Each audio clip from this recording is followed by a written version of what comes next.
It's week 10. This is the last video we'll have for this round of Rooted. Thank you so much for all that you guys have done. I know there's been some ups and downs, but I hope that the summer has overall been great. It's crazy to think we're already at the end of the summer.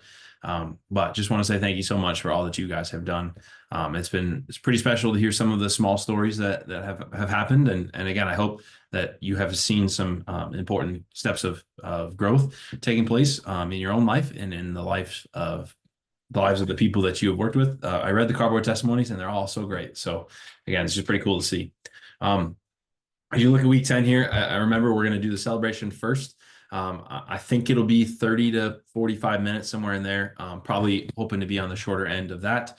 But come on tomorrow night and just make sure to remind everyone that we're eating first at 6:15. Then as you guys meet together, there is a section this week about sacraments.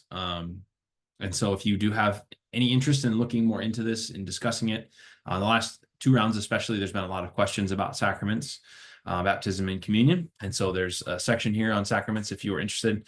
There's also this video that I created that you can look into as well. It's about 5 minutes. You could even watch it in your group if you really want to, or send it out if people have a lot of questions. Specifically, people are typically curious about infant baptism versus believer's baptism. So it's a great question and one that I would love to help you answer or help you work through if people have that.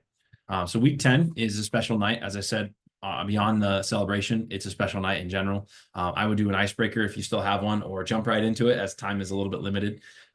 Please also just note here, please make sure you're done by 7:45 as well, so that people who are taking care of your kids can get home. It might be easy to go a little bit long this week, so cut it shorter if you have to. If you still have any stories left, have someone share that. The introduction question is good. What makes you feel connected to the church, like you belong? What does it feel like to worship in a community with other believers? Really leaning into the power of the church, the power of community. The discussion should be pretty short this week, even maybe 5 to 10 minutes. Doesn't have to be much, just so you can move on to the rest of the time. Affirmations. So this is a really, really powerful part. I think there's two ways to do this. One that I probably prefer, and the other one is that my wife prefers. I really like when you have somebody take the affirmation sheet that each person has, and you just go around from one person to the next. So say you start with Dave, someone would take the sheet and they would bullet point everything that other people say. So you say, all right, for the next, go ahead and share an affirmation about Dave, something you appreciate about him throughout this time. And then just let people share. And then one person would just note those things down.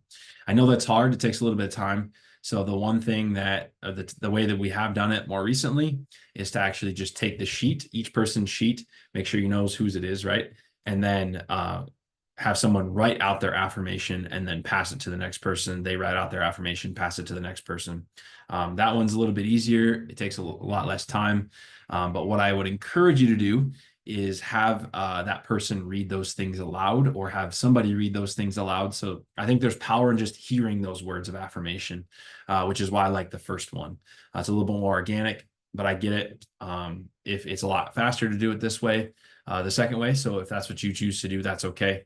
But yeah, again, if possible, make sure somebody or that person themselves reads out the affirmations. It is important for us to hear those things. So whatever you end up doing is fine. Then there's a prayer of blessing. So you or another person can just pray for each person. Really, it's only 1 to 2 minutes, just giving thanks to God for everything that has been done in and through that person. Any freedom from strongholds, any new revelations they have about giving, or whatever it may be. Honestly, it's just a thankfulness for that person's experience and a prayer that they would continue on afterwards. So do that. And then finally, do the communion and group prayer. So as I said, if you really want me to come in and do this for you, I certainly can. And if that's the case, I might actually have you move it towards the front so that I can go home a little bit sooner. But I totally, fully trust you guys to do this yourself. Really, all you need to do, I will have the bread and I will have the juice. You can just go ahead, and I might actually have that all set out tomorrow, actually. But the bread and the juice in the little cups, you as a leader would just take the bread and you would read 1 Corinthians 11, 23 through 29. It's explicitly laid out exactly what to do. And then as you say, on the night Jesus was betrayed, he took the bread and he broke it. You as a leader would break it. He took the wine and he poured it, and then you would just pour it into the next, and then yeah, go ahead and pray. So just read that passage, break the bread, pour the juice, everything should be ready to go. And then as you serve communion, you as the leader can go around and serve communion to each person. What I really like to have happen is for you as the leader to start, and you would serve it to the person next to you, and then they would serve it to the person next to them. They would serve it to the person next to them, and all the way back around. Shouldn't take very long because you guys have smaller groups. But if you do it that way, after you as a leader lead the communion, say a prayer, and then go, Dave, this is the Christ body broken for you. Dave, this is Christ's blood shed for you. Amber, this is Christ's body broken for you. Amber, this is Christ's blood shed for you. And then pass it around that way. So if you would like to do it that way, you certainly can. Again, if you want me to do it, just make sure to let me know, and then pray together as a group. So when it comes to the closing here, what the hope is that this isn't the end. Even if your group isn't planning to continue meeting this fall or continue meeting at all, the hope is that you have these connections with these people. So if you want to, maybe even a month out, try to get back together once a month, something like that. Just make a plan for what you want to do next. And as I've been saying this whole time, I know that the summer's a little bit different. So if you don't want to continue on in this exact same way, that's okay. But just make a plan. Don't kind of end with like question marks. Just try to figure out what you're going to do next. The next Rooted session, when kid stuff kicks back off, is September 11th, so only about a month away. So if you do want to get going for that session, please let me know so I can help you out. Okay. Overall, let me know if you have questions. I know it's a little bit of a more difficult week with the affirmations and with the communion.